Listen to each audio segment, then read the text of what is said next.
Hi, today we're going to be talking about the Glock 29SF, this bad mamma jammer right here.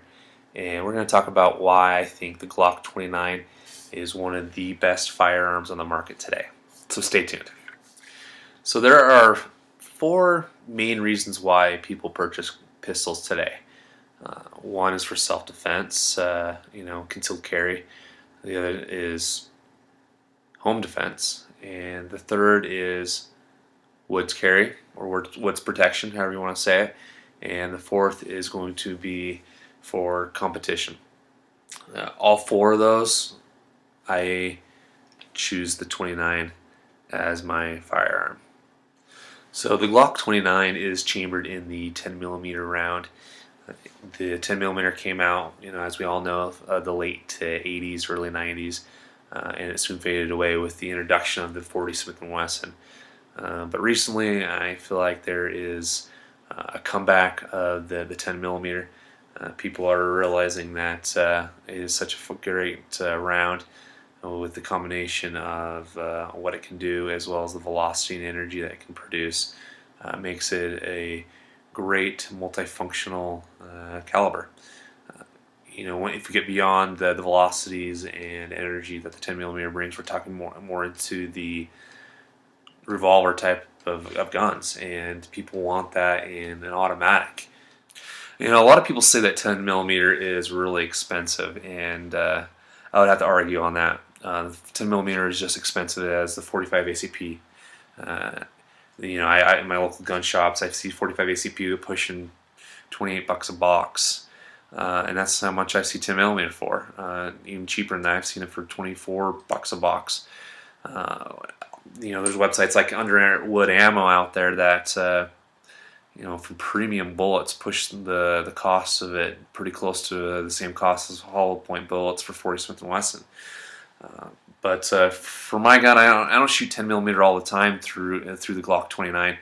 When I'm shooting competition or if I'm just plinking in the desert or whatnot, I throw in a conversion barrel, a 10 to 40 conversion barrel.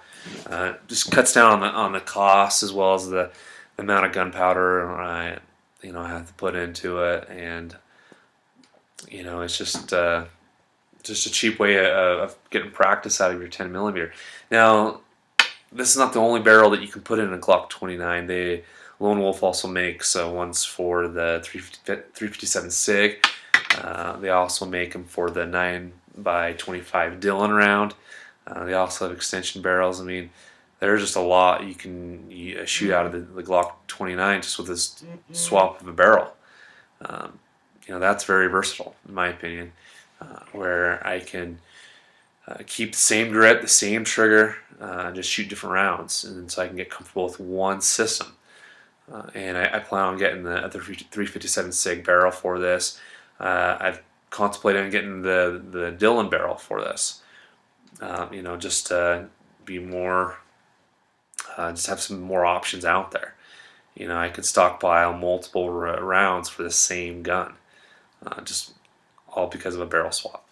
One of my first handguns I ever purchased was a Glock 20, and it wasn't the SF version at all, and so it had the fatter size frame, and that felt like I was holding a 2x4. Whenever I picked it up and wanted to shoot it, I would always feel like I was reaching for the trigger, and that was altering my grip on the gun, and it just threw my shots off because I couldn't get a good, comfortable reach to the trigger.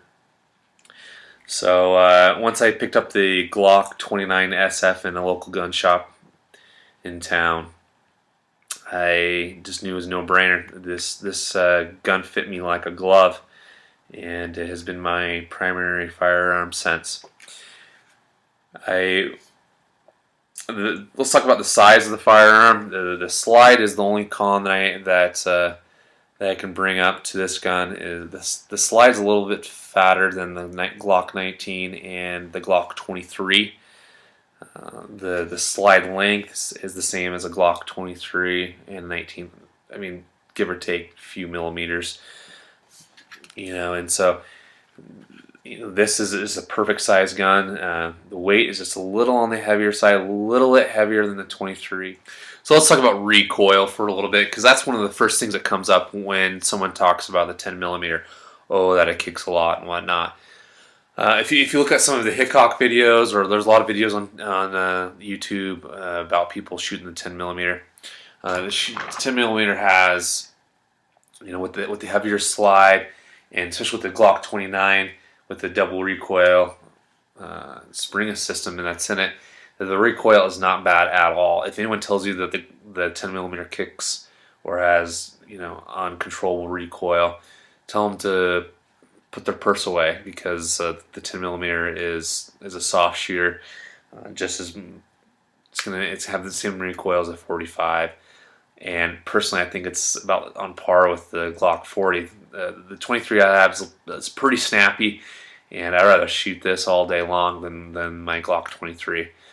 This is more of a pushback kind of a recoil, which is manageable. But the Glock 23 that I have, the gun is flipping up a lot more with that, and this is more of just a poof, poof, and I can handle that any day, all day long.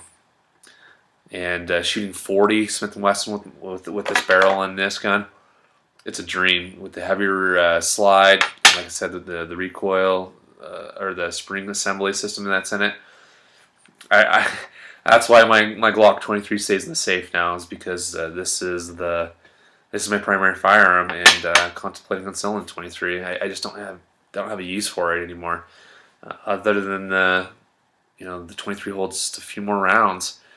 I can't think of anything that the 23 can do that this can't. So there you have it, the Glock 29. If you found this video to be useful or helpful to you, please rate it and also subscribe. If you like the 10 millimeter or the Glock 29SF, go ahead and subscribe and leave a comment. I always like to hear from you guys, and I do have some other videos up that I am talking and showing about the 29 or the 10 millimeter in general. So we'll see you next time.